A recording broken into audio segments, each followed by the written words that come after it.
Trap doors in my coffin. Fuck all of the strap. Grandpapa stay poppin'. And all I know is shoot. All this mobbing is for profit. I'm having flashbacks of hashbacks in Vietnam. Post-traumatic, a meth addict that's hearing bars. Smoking opium and dudes just like fallopian. Losing hope again. My vision now dystopian. And I was y'all by tomorrow. AK out the fucking window yelling Bob. Bitch, I'm Molly Boom.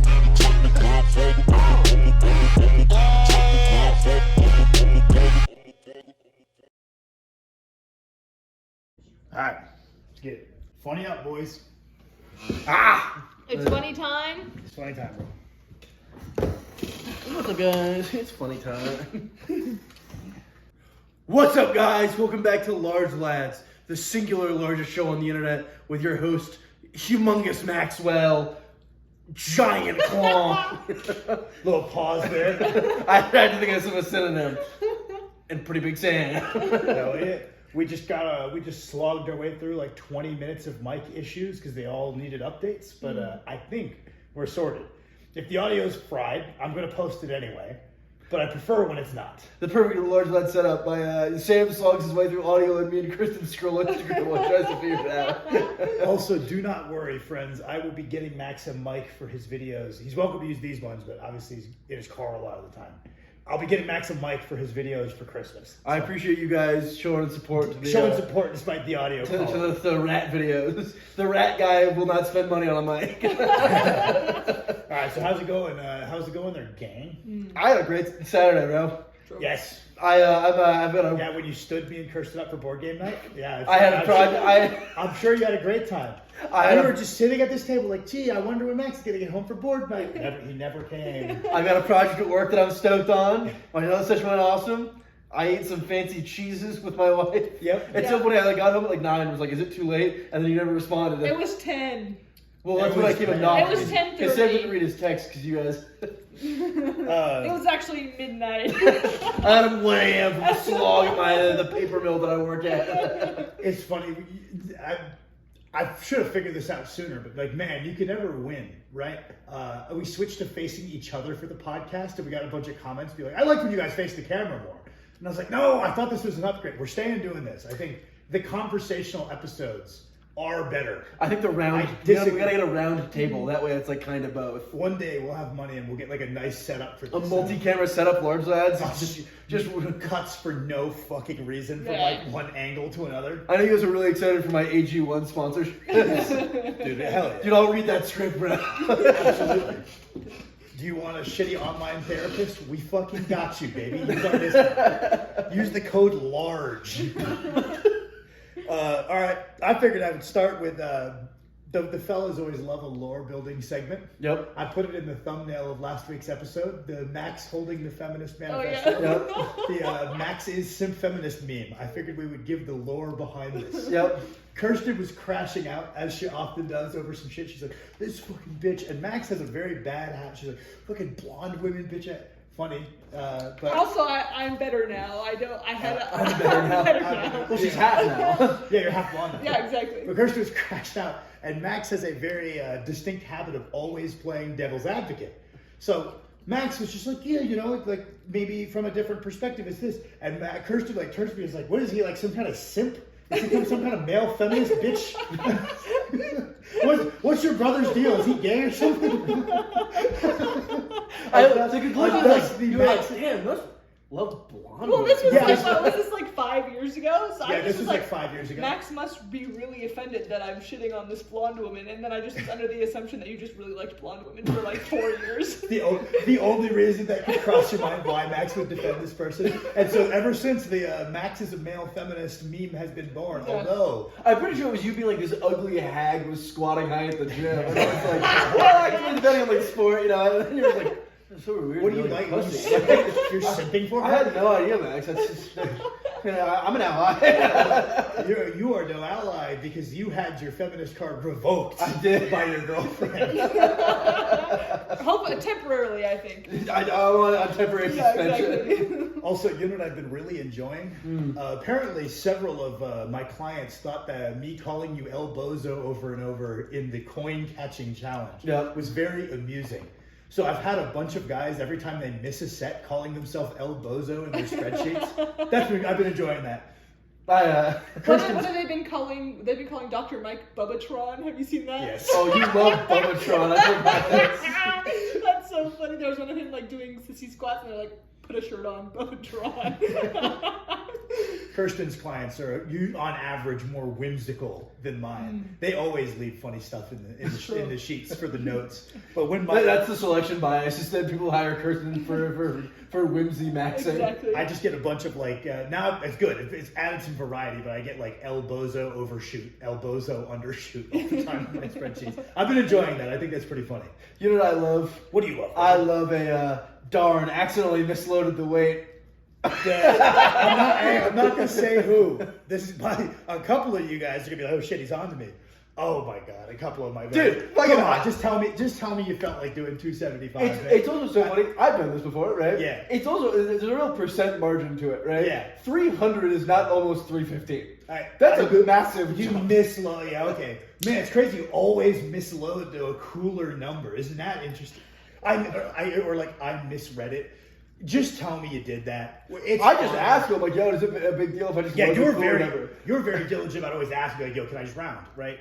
Yes, you can round 5 pounds. It doesn't change the structure of the program unless you're like weaker, and that's a big percent change. Like if you're a 200-pound bencher, load the 150. It's also, I don't know, it's very funny to me, the idea of being like, damn, bro, the difference between my 230 and 245 bench press, everyone's going to take notice of the difference. I had a client, he's in person, newer to getting coached and programmed. I don't think he's ever had a coach before, like since like high school. And I put to do 295 and he did 315, and I was like, hey, so that's not close enough. That's not close enough to round up. He was like, oh really? I was like, it's got to be like 310 for you to be like, I loaded 315, so I was like, okay, that's better. I was like, you got to be a little bit closer than 295 for me to let that slide. I've actually misloaded up before and been like, fuck. There's no way Sam's gonna believe me. And it's always on the leg exercises, and Sam's like, of course I don't think you just randomly decided that you needed to do like 365 on your deadlift variation. You've always been really diligent about being, no, the program is the way. Oh, I'm so nitpicky. I'll round. You all the time will be like, bro, round to the cool number, and I'll be like, no. Yeah. I'll do 670 1,000 times if I. Right. Well, and also because my the incremental progress I make is obviously smaller now that I'm an advanced lifter. Where I'm like, then I'm stealing the cool accomplishment From next block, yeah. and I'm gonna have to do 2 blocks of the same thing. Yeah. That's you know what sucks? Wow. I did 670 for 5 last big Saturday wave, right? Yep. And I was like, dude, I'll be humble. I'll do 670 because the next wave, and then we stopped doing the wave. The waving started. And I was like, no, 65 taken for it. 5 is such a cool set. Damn it. But yeah, I've been getting a couple of those. I'm like, come on, guys. Like, don't. I was born at night, but I wasn't born last night. Fuck, man. Like, you didn't misload. You did. A guy who misloads often has never misloaded down once. Never misloaded. That's good. I love you guys. There's a couple of you guys. I'm looking at you. There's a couple of you guys. I know what you're doing. I'm not dumb. It's fine. Just tell me you did that way instead. I feel like I wanted to do that when I was earlier in my career too, right? And it's so funny being like, I don't even understand why you'd want to do that. I do it. Like, especially because my training's more of a variable for strongman than yours is. Like, who knows when I'm gonna make it. If there's 310, I'm just gonna put 3 plates on. Yeah. For the most part, that's fine. That doesn't matter. If you do it every, it's Did you watch the video? You guys watch the video I put up the other day? Yeah. It was like Hammer my curling? overhead squat, something Yeah, about I watched it. forearms, and then something about if you're real smart but you have a bias of laziness. Oh, this is the bicep curl to don't count one. Yeah. Don't count, yeah. Went up yesterday, Yeah. right? About how like if you each individual thing, honestly, a good rationale, and honestly, as a standalone decision, it's not a big deal. But the fact that you have a sweeping bias is going to taint the whole thing and push it towards a worse outcome. It's the same thing with like overshooting. It's if you always are adding +5 to every weight, eventually you're running a different program. But on like an individual week, if you round your 310 to 315, fucking go for it. Like that doesn't matter. It's only when it becomes like a rampant consistent thing always in the same direction. Like some guy put in the comments is like, yeah, it's important to be aware of our biases. Like your bias is clearly like maybe doing too much. Oh, dude, it's messed you up many times. Yeah. I would say that's like one of the bigger hindrances in your training career is that you like doing too much. Oh, 100%. Yeah, it's like I'm teeter. I can get away with it, right? Like not natty. I manage my variables really well. Diet's really dialed. Nutrition's really dialed. So you kind of get away with like always teetering on the edge of overdoing it. But I've come around to it.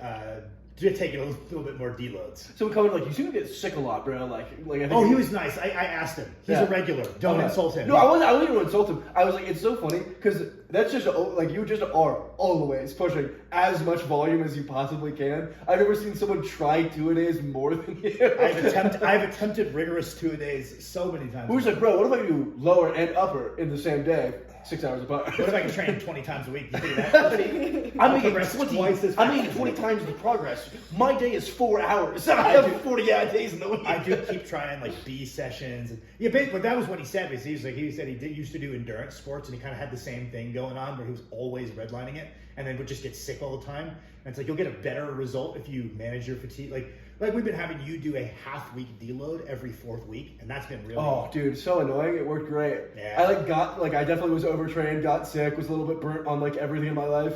Did a deload and suddenly I'm like, the sun is shining and I love looking at cheese. I had an awesome cheese night with my wife, brothers. Yeah, I think a lot of it's that mental thing because I think if you're really, really, really serious as an athlete, you're able to slog through burnout and still make good progress. That's like kind of what most of meat prep is. But it's like, not better. It's not better to do that, right? And it's like even Thomas Lilly, Colton Engelbrecht's coach. He phrased it in a way that I really liked, which is like it's not necessarily that you need to get rid of all your fatigue or something bad's going to happen. But if you clear your fatigue, like you have a little fatigue wipe between phases, it makes it so that we can directly compare this strength phase to last strength phase without variable fatigue throwing off whether we've progressed or not. It's just that clear out makes it more easy to collect good data on good phases. So I think they do 4 weeks training, 1 down, 4 weeks training, 1 down. And that way there's a clear out between so it's like 5-week blocked out training and you can really collect data on like, this is, I like thinking of them as like true blocks where it's like, this is a hypertrophy block that works really well for Max. We could run that 3 times in a row because we like the effect that has on his lifting. Yeah. This is the strength block. Oh, we don't have a very clean peak block for Kirsten. So that's what needs to be refined. But like they're kind of just units. And generally we'll run those units in order, but you don't always need to. The other thing is like, we're talking about like usually when you need a burnout is when like you're like visibly like a little bit more depressed or like that like everything seems a little bit less fun. Yeah. It's that, like fatigue does just like some of the stuff that I quote Sam makes a coward of all of us, right? That's not a me quote, but yeah. Go ahead. I'll give you credit for that one. I Sam made that one up. I came up with that. The other benefit of like doing that like little clear out before, because like I hate deloading. I'm not gonna lie. Because I always want to be training because it's like one of the best parts of my day. I really enjoy it, and also I like actively feeling like I'm moving towards my goals. But also that like mental clarity going into the sessions a little bit more refreshed. Yeah. I was like, oh, I have like the brain capacity. Like, what's the point of this session today? Yeah. Or like when you are doing a little bit of that slog, if you have a good program, you can like slog through it, and it's probably fine. But also like there are times to like understand what you're doing a little bit better, and I think those are the times that I actually like make improvements in how I execute my program. Like I'm never reorganizing my workout if I'm like in like deep block slog. Yeah, you have to lock into like a get it. That's the thing is that there's a tremendous importance to the skill of being dead tired and doing it anyway, because there's going to be times that like there's no deload here, right? Like you're in meat prep, you're going to be run down, and you need to have that like extra gear to shift into. Well, there's 4 touches left. I can't skip one of them. Exactly. Right? Like you're on zombie mode. It doesn't matter that you got home really tired. You need to cook. Yeah. And you need to go to bed. And like, there's not a lot of energy left for introspection, but having that extra gear of like, I need to lock into fucking robot mode is good. But you and I were like, got really good at robot mode. And it's like, okay, hell yeah, we're good at robot mode. And then like, you'd think, okay, well, you should always be pushing yourself if you want to get the most out of this year of progress you can. And just stay throttled into robot mode. But like you said, you miss little things of like, sometimes our lower assistance day, if we reorder some of the exercises, it's a better day. It's objectively better. It goes faster, where I'm still getting the same benefits, all of this. Suddenly it takes 15 minutes off because like, I don't know, my lunges wind me. So I'll do the lunges at the end. That way I'm not like the rest of the workout slogging through or whatever. Yeah, right? and that's why I've come around to these little, even just half-week clear-outs. I think a whole week is sometimes unnecessary for people that are good with their variables and they're in relatively good shape. They decay fatigue pretty quick. So like a true easy half week is enough for a lot of people to just get out of robot mode, regain their mental clarity, come into sessions with some like, I'm looking forward to this. Yeah. Right? When you're in robot mode, it's not really like you're just, I have to fucking get this done to stay on track. I have to get this done to stay on track.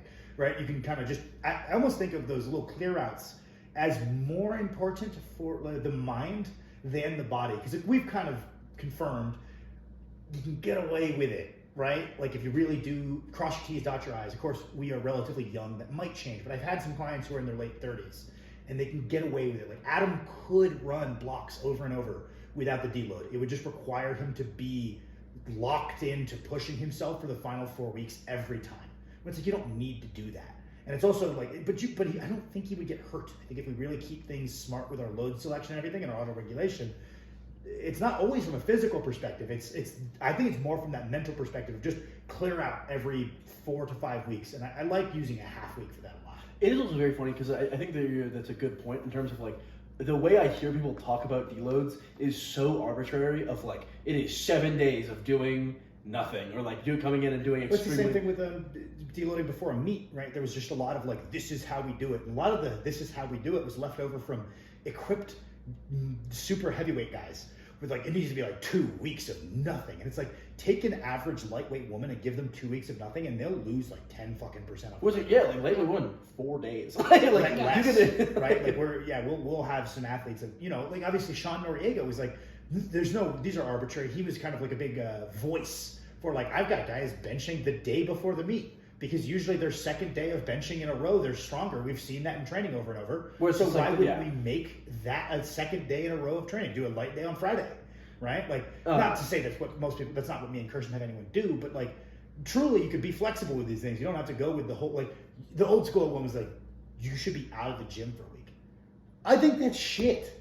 I'm gonna be honest, I try to fence ride, like I don't like when people are mean to me in the comments. I try to fence ride a little bit.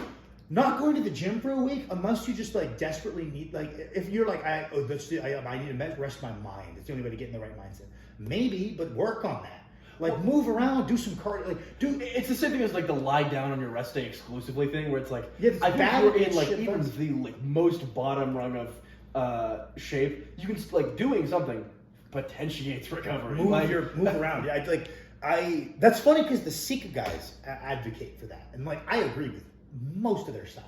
I really like a lot of their stuff. Right? There's the weightlifting bias, and like everything ends up slightly anterior bias.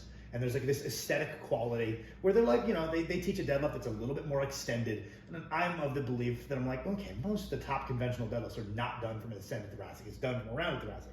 And, we used to be told, hey, that's an advanced thing. It's not that advanced. You can coach that pretty easily. Like, it's not actually the hardest thing to teach. This slightly hollow position for the upper back. And that's where most big, so I've got a couple of little things. I love those guys though. But they're advocates for like do nothing rest days. And I'm like, I can't get behind that. It's just anecdotally, it doesn't line up with what I've seen for myself or my athletes. Like, move. You need to move, right? Like, I don't know. That's an interesting one. I feel that the same way about like the whole week off of do nothing. I just think that's terrible advice prior to a meet. I also just feel like we've anecdotally seen plenty of times people like perform way worse than they would on any given training day after like one of those extended pre-meet deloads. Well, yeah, it's the same kind of person who's like trust the taper, right? Right. But it's also like a lot of that advice in my mind is coming from an era that their meet performances were really, really, really not consistent. Yeah. Or like hypothetically, if like you're a big dude, you might need that 2 weeks. You might just come in on this like insane peak shape. But also, those guys were missing all the time. Like just like a shakeout session just seems irrefutably better to me. Like like 4 days out, you can't do a squat at one plate. Like in my mind, like, we always just like I'll come in and I'll do a 1 plate SBD. Is it like probably doing anything like magical? Certainly not. I also just like it makes me feel a little bit more consistent on the day. Well, I mean, like Lucas, about as big and strong as they make people, he still did a shakeout right before the road because like me and Kirsten just see this over and over. Like, oh, coach, I took 4 days off. I should feel really strong when I come back. They shit the bed every time. Like they're like, I went on vacation for a week. I ate a lot of food. First session back, you'd be like, That's the deload protocol that is being advocated. You should be ready to fucking kill, and then they just shit the bed on the first session back. It's almost like that's not the best state of readiness. It's really funny, the idea that like first one will be like, I'll take a week off and then I'll perform awesome, right? Yeah. And then they'll take another week off and they'll be like, dang, the first session back from the gym, you know I'm gonna feel awful. Yeah. What? So taking a week off doing truly nothing makes you feel bad. The same, exactly. Some of the same people that are like, yeah, I took the whole week off before the meet because I was deloading. Yeah. And then they'll be like, first week back to training, missed a week. Yeah, I'm a little weaker today. It's the same protocol. Feeling like a baby deer, where it's like, yes, that's the thing. It's hypothetical just to make you feel the strongest possible. You know, it was really interesting to me. I got 3 people message me. They were very nice. That's how awesome my YouTube video was. Yeah. A bunch of them did. They were like, Max's video was really good. Julie, that was so flattering because I spent so much time. That video would have done real good if, if audio quality does kind of fuck viewer retention. Yep. If you had like the mics for that, I think that video would have got like 5K. I think it would have done really, really good. It was a great video. I just think the audio quality was the only problem. It's so funny because I'm like, it's good enough.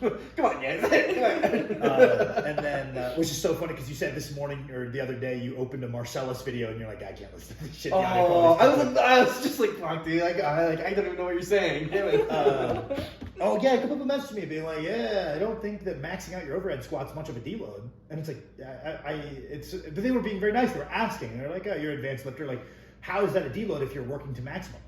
Well, it's not limited by any muscle. It's not limited by muscularity at all. It's limited by my mobility and stability. My legs are working nowhere near limit. My upper body's working nowhere near limit. Like, if you went in and if Kirsten went in and overhead squatted a weight she could strict press, guess what?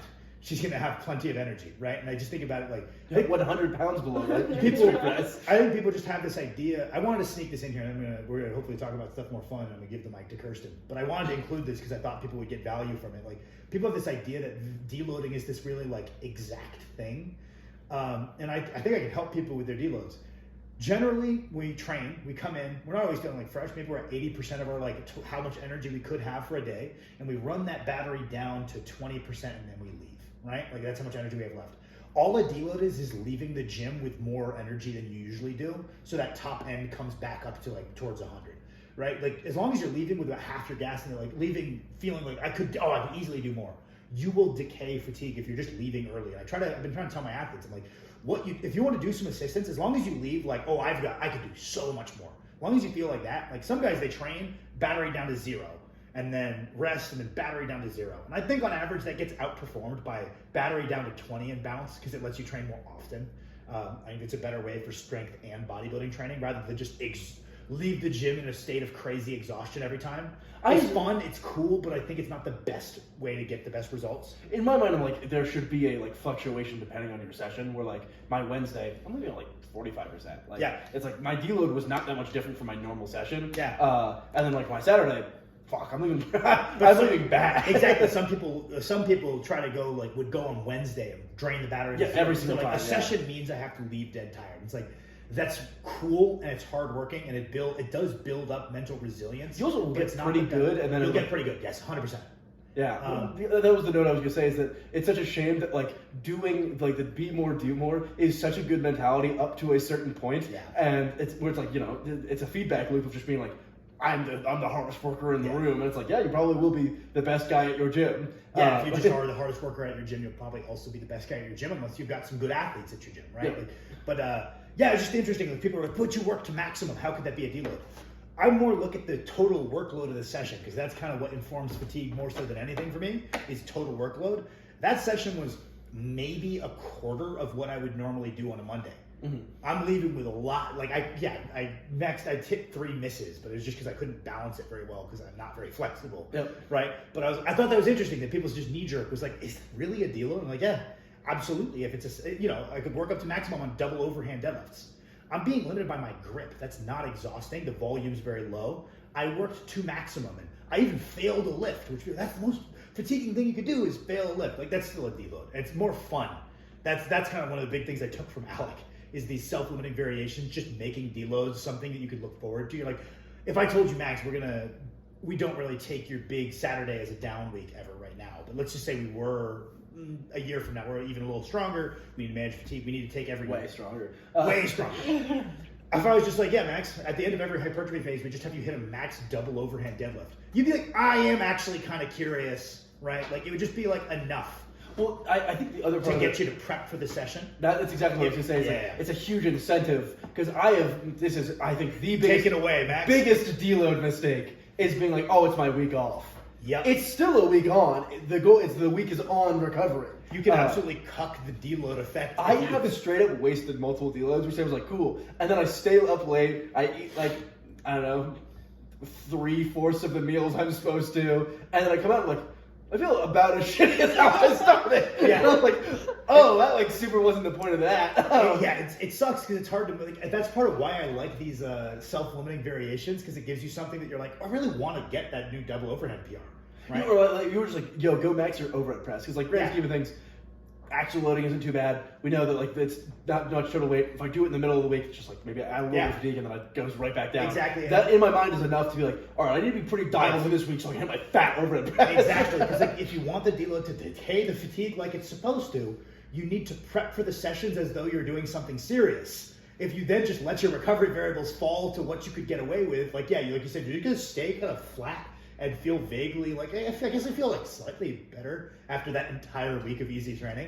Kirsten, what's your topic? Well, Let's go! This is kind of on the topic, Let's hit it. I've been noticing with quite a few clients that you can, if there's like 4 or 5 variables that make up training and progressing, you can be doing 4 out of 5 really well, but if you're doing the 5th one bad enough, it can totally fuck up your progress. So like for a lot of people, that's like either would be like sleep or nutrition is usually the biggest one that I see, or if you're in maintenance or a slight deficit, you could be training really hard, but you could be not getting the most out of what you're doing. When you have a client that's in the rare category of someone whose sleep is pretty good, whose nutrition is pretty good, but their training kind of sucks, because that's the thing in like sometimes in the bodybuilding world, where it's like, oh, your nutrition's really good.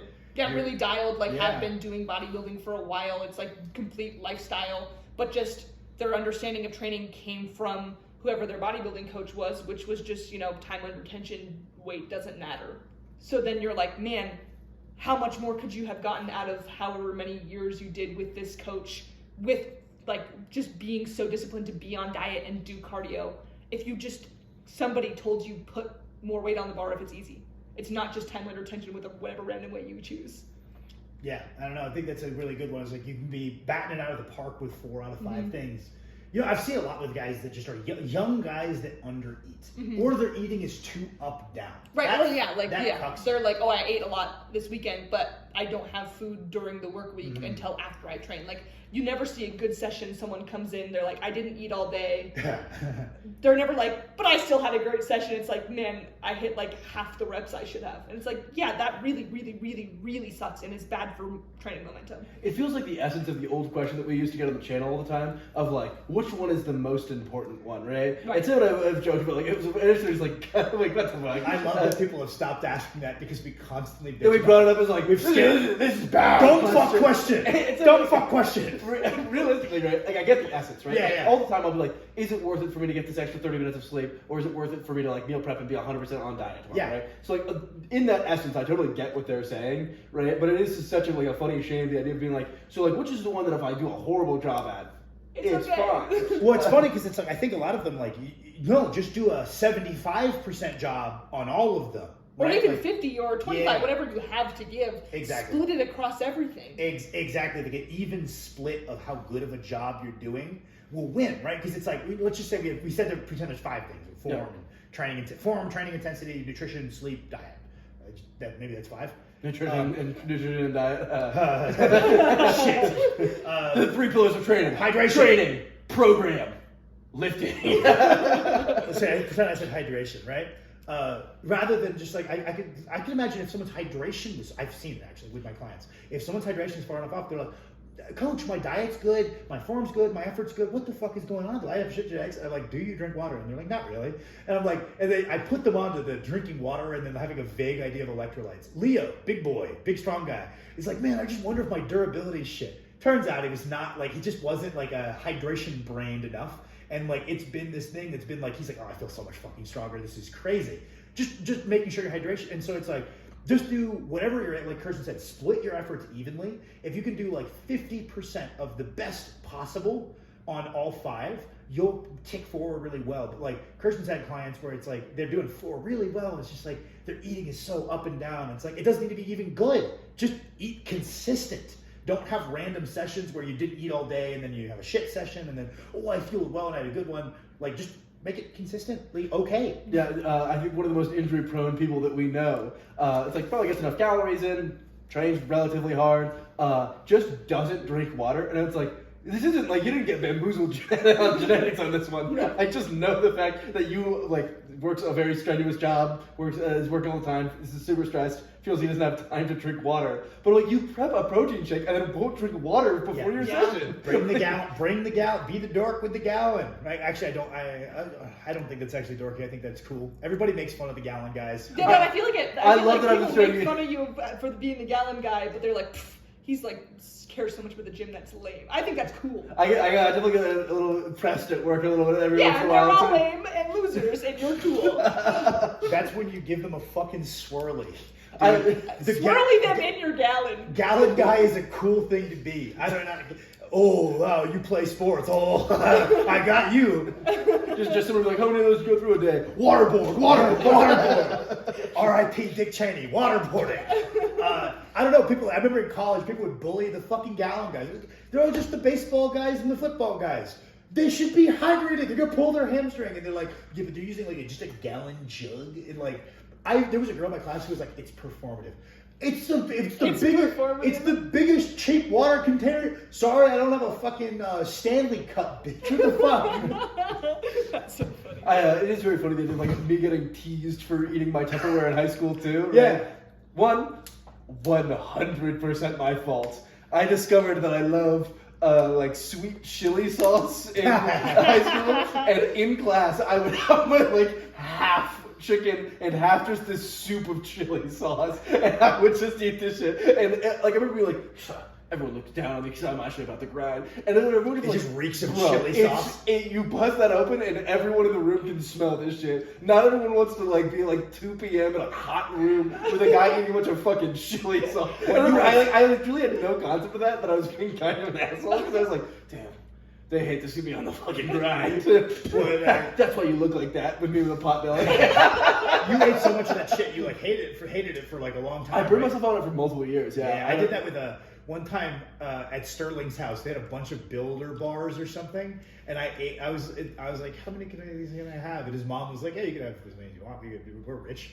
Yep. And I was like, shouldn't have fucking told me that. And I was like, I'm gonna run up a bill. And then I ate like 10 of them, and I was like terrified to eat a mint Builder bar for like just like seeing them made me like shaky. That's so funny because I was not a very good cook. I would just make unseasoned chicken, and my early cooking knowledge was like, I'll just put this awesome chili sauce on there. Yeah. I ate that every single day for 2 years. Yeah. Every day. Remember and I was the like, old- dude, it's awesome. It always tastes good. Was it crushed up goldfish and tuna? I really. Hey, pro tip. I've had an awesome idea for a YouTube video where we review Max's weird that's such a good alternative idea. meals. Okay. Because I'd always come up with like so what is it really in essence? It's protein and it's a carb.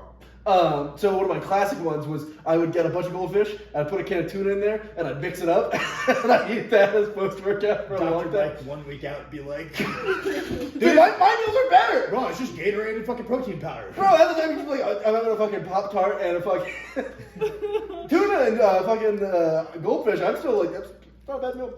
Honestly, hey, I wouldn't salt it chili because- sauce isn't even bad. Back in my day, Yep. I was just cracking open canned tuna. Oh my It's a god. dastardly move to do at the back of class. Oh. I have another one. Remember that Sam clipped in an older large lads, me saying that I can't get a 40 kilo PR. I had done bad math. I had miscalculated from kilos to pounds, so I was like, I had it messed up. So we had this running joke all block, shout out Tom, that he was gonna make it true that he gets a 40 kilo PR, and then he fucking did it. Did he really? He Yeah. fucking did it. Isn't that insane? So something self-belief, believe in yourselves, guys. This is Even just like really jokingly thinking that like that's even possible, like as like a meme, And then- was enough to make it Hey, happen. for the first 5 years of my training career, I would tell Sam I'm going to do a 100-pound total PR in a block, and I did it twice successfully. See, that's what I'm saying. You just have to because also obviously Tom trains really hard. You know, he's in a slight surplus. He's like doing he's trained. He's doing things well. Yeah. So Tom was actually one of the examples of someone who was just under eating. Like he cut down from being overweight, so he's like very hesitant, a little timid about the surplus. So it's like, don't go too fast, right? Like that's lesson learned. Don't go too fast. But you're like, your BMI is just a little too low. Your leverages aren't filled out. Just like, even if it's just like, if you're really timid, go half a pound a week. We've talked about like that there is a certain like BMI that you're just like, it's just impossible. right, like he was making like okay progress, but not what you would expect for like where he was in his lifting career with like the type of hard work he was putting in. Mm-hmm. So like putting the small surplus in was just like an absolute game changer. And also believe in the 40 kilo PR guys. One of my all-time favorite programming things is, you know, one of the first powerlifting gyms Sam and I ever went to, their programming was fucking awesome. Oh, what like they would just pick do, a number. they'd go, yo, what do you want to hit? No matter, they would never say no. No matter what you said, if you say, I squat 400, I'd love to squat 500. They go, okay, cool. And then write the program backwards from there. Just an 8-week program. All right, so 2 weeks out, you'll need to hit 480 for a double, 460 for a triple, 440 for a bar. And then just write that. And there were people who were failing on week 2. Like, because they'd be like, all right, you need to hit 315 for 25 reps. Let's do it. They just write those outrageous shit from backwards. Remember, they like offered, they're like, you want me to like write you a template? And I was like, sure. They're like, what do you want to hit? And I was like, well, like, in what time frame? They're like, just like, what's your dream PR? And I was like, fucking, I want to pull 5. I was like, 3 plate Deloads. That was like, do 295 over 12. That's the first session. I was like, okay, so 95% for 12. That would set me up pretty good. If I do all of these things, I will do it. Yeah. It's so funny how much that like is variable though, right? Where it's like, in Tom's case, I think that like it was like kind of a joke, and then his training was going really good. He's like, maybe. Wouldn't this be funny? Right? Maybe. And like that gives you like motivation to be like, come into every bench day. You're like, oh, if I can kind of just build a little bit more momentum than this, it might actually happen, right? Like it was the same thing. Like I kind of got it in my head early that I was going to do the 600 bench early. Yeah. Maybe I can. And it did that kind of snowballed, right? It's so funny how much that mindset stuff varies. Like, you know, the standard, you hear the advice all the time of like, if you want to be a Mr. Olympia competitor, you should already be a Mr. Olympia competitor in your mind. Right? And like I think the charitable interpretation is that you should conduct yourself every day like you're already that guy. Like what would that guy be? You know, you always say, what would Strong Max do? Right? And that's how kind of I can get away from biases. If I was just like if I was a genius stud, ultimate strongest guy ever, I would probably take a deload. I would be honest. Like I wouldn't just be like, because like there are guys. Yeah, well, like me at the end of my session was like, I'm a little bit sick. I'm a little bit winded. Would he really do more? Probably not. Like, no, like as much as I want to push myself and I want to test my limits, that's not what the good guy would do. So I'm like, okay, that's kind of like a way to potentially see through like biases, right? But it's so funny because like some people, they're like, okay, I should be conducting myself like I'm already a high level powerlifter, and that's why I eat my meals. Like, and guess what? We become what we do. You are a byproduct of your daily actions. If you have the daily actions of someone that's I don't know, financially in a better spot, you'll become more like that. If you have the financial whatever, right? That's the idea. It's like if you have you become what your actions rather than the reverse, right? So like, what is it? Identity precedes action. I think that's really smart and cool. But then you give that advice to a lot of people, and they're just like, all right, yeah, I'm already good. Yeah, it is. And it's like, wait, no. The exact same There's a bunch of mentality. stuff you were supposed to do after that. Well, that's like I was watching there's this wellness pro that makes YouTube videos. I watch her stuff every once in a while. But she, every morning during her prep, was journaling, I am qualified for the Olympia, in her journal. And the first time I saw that, I was like, fucking what? Why would you? You're not. Why would you do that? Why would you write that down? But then I was like, the more you think about it, like I get started to understand that made more sense. But like at first I was like, First line goes for the journal. why are you lying to yourself, bro? It is When very you funny. see that with the kids, they're like, I'm in a World Circus, man. It's like, okay, buddy. I get that you've heard like Conor McGregor and Eddie Hall say like, put it out there and back it up. It's like you have to do the backing up part is the hard part. Back it up for a little bit. Right, Yeah. but like the context of her, she's already a pro. She knows what it takes to get better. Her writing that is more meaningful, right? Or whatever. She knows what it takes to get there. I've always said that. You have to have an idea of what it is that you're even saying, right? Like Conor McGregor, for example, in his prime, before being completely off his rocker, right? Had a general idea of what needed to be done because he was already a good fighter. Like he had an idea of what it was to be that.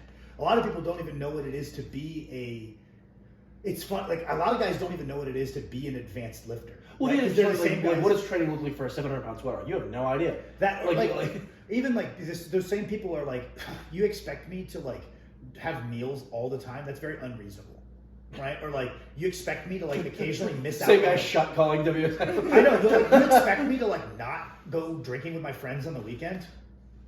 Yes, that's part and parcel of like, yes, there's going to be things you don't do, and they think that's unreasonable. So I'm like, oh, so you don't even know what it is to be like a really serious lifter, let alone know what it is to be like how much you have to sacrifice. Like, you know, especially top end strongman being a super heavyweight sport, you're sacrificing, you literally trading years off of your life to do that. That's a little bit more than not going drinking with the boys. True. Some of them are, though. Tell them more. Some of them are. That always Not in recent years, right? I don't know. I don't know about Tommy. It's very funny, like, because whenever I'm like, this is what you need to do. Stoltman. Oh. To like be at the higher level, right? And there's like a couple of exceptions for like, fucking god damn it, how are you still so good? If you're not literally 6'8" with the best frame of all time, you don't get to do that. Man, all right, I've got a little sign-off thing. Maybe this will just get us a couple of comments. So I know some of the guys have some thoughts. I see a lot of people criticizing Shane Germain. Be like, since Tom hired Shane Germain, he hasn't won anything. I don't think, and like he should go back to Dan Hipkiss. I don't think that people were already saying that way too quick. Whereas like, there's no way Shane could have taken. He was injured. It was like one prep, right? Yeah, he inherited an injured. Did like a 10-week prep. Yeah, what the fuck are you blaming the coach for? May I go ahead before? Really funny. Dan Hipkiss is Tom Stoltman's former coach. I saw his mom going to bat calling Shane Germain a skeevy little like bitch. She was like, "What a con!" Injury merchant con. I was like, it's so funny for your mom to be out there and be like, "Yo, bitch ass coach. Yo, this guy sucks ass. This guy's no fucking Dan Hipkiss." Yo, it's like, okay, Shanna Hipkiss. This guy should be locked up. And I looked at this mother of Dan Hipkiss. I was like, that's so fucking funny. So, shout out his mom. May I offer you something that I haven't seen anybody that I've seen some guys be like, that's kind of silly. I don't think it's Shane Germain's fault. Maybe it's Tom's fault. Like he needs to lock in. Like Shane has produced good results with other athletes. Some people be like, oh wow, Shane's athletes pop their biceps. Yeah, maybe he's off in his approach to that. I don't know, but I do think he's a high level coach who's produced high level results. He's extended Luke Stoltman's career. Right, Luke Stoltman was falling off to where like he wouldn't be able to be competitive, and it's added a few years. You know what I think coincides with Tom falling off? Maybe Mel added years to his career. Yeah. Okay. Also, at some point, we will reveal what we censored last week. We have to. At some point, we'll reveal last week's censor. You guys will gain insane respect for Kirsten being the ballsiest. It's about a dangerous character who lives around here, so I can't really. Dangerous? I don't even know. What did we censor? I can tell you after. All right. It's Kirsten actually being the bravest. Kirsten is insane. Okay. Tom falling off inconsistency coincides almost directly with when Luke left being his full-time training partner. It used to be Luke would do his sessions with him and be like, I will just do Tom's program alongside him, and I will be there to monitor his effort and his form, and I will make sure that he's showing up and pushing him. And then he's like, you know what? I've only got a couple years left of this strongman thing. I can't be focusing on I need to run my own program. I'm going to get my own coach and go train on my own. And as soon as he left as a full-time training partner doing the same program, Tom's consistency has fallen off. I think that has a lot more to do with it than who the coach is, and I have not seen anyone mention this. So hey, if you guys are strongman regulars, I don't really engage because it seems like there's a lot of weird negativity in the online strongman scenes. I don't really want to do that. But any online sports fans. And it just hurts a threshold that people spread my idea. Don't say it's from me. Don't invite those fuckers over here. But propagate my idea. Mm. All right, guys. Thank you so much for tuning in. Do you have a message for the people, Kirsten? Tell me what your favorite sugar-free soda is. We've been trialing them since both of us, for once, are no longer mega bulking. So the claw cut is real.